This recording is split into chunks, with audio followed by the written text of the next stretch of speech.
finally, we come to the last of the Four Noble Truths, the Eightfold Path to the Cessation of Suffering.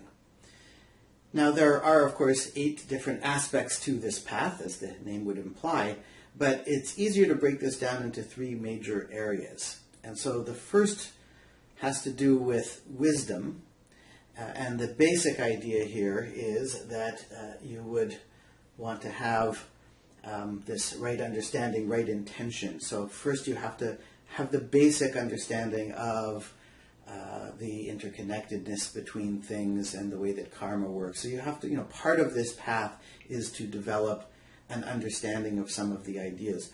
But it's very important to note here that we're not talking about a kind of faith-based belief that if you believe this, something magic will happen.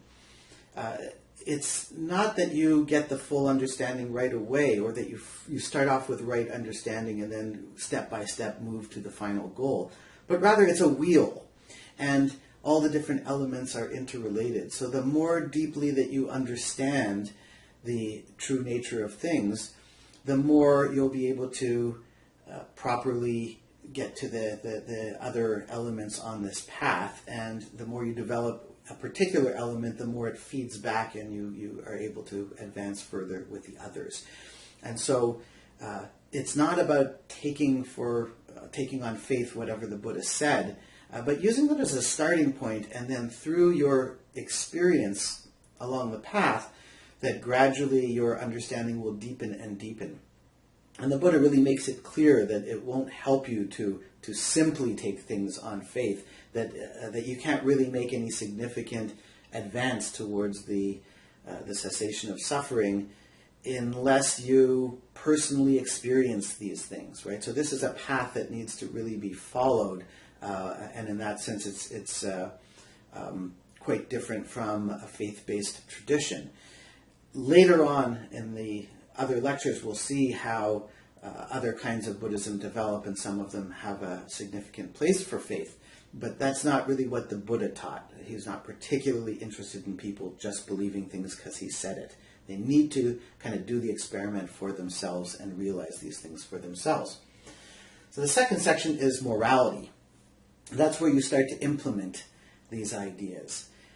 If you take the basic idea that I was talking about, that everything is interconnected, and similar to what we saw in Hinduism, that means that when I encounter others, that they are not really separate from me. And so the inclination of an ego to work towards its own happiness, to satisfy its own desires, that's what the ego does.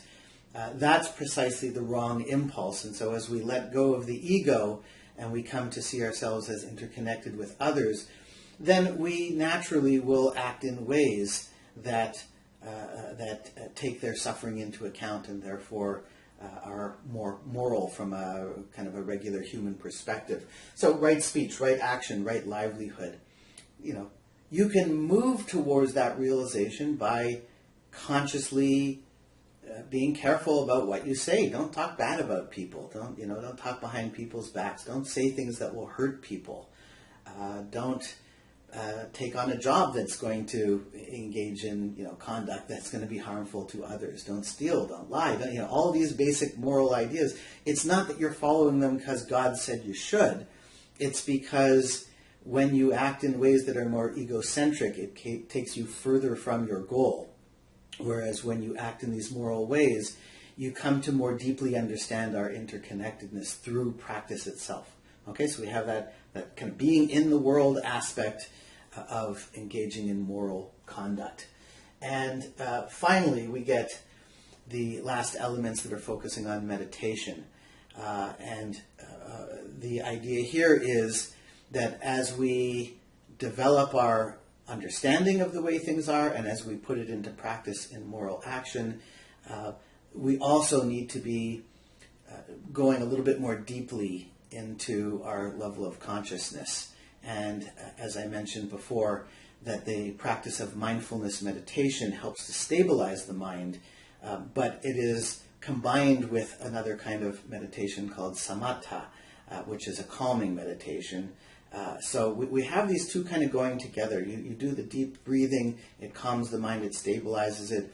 But once the mind is focused, it's able to contemplate things clearly. It's able to see things without distraction.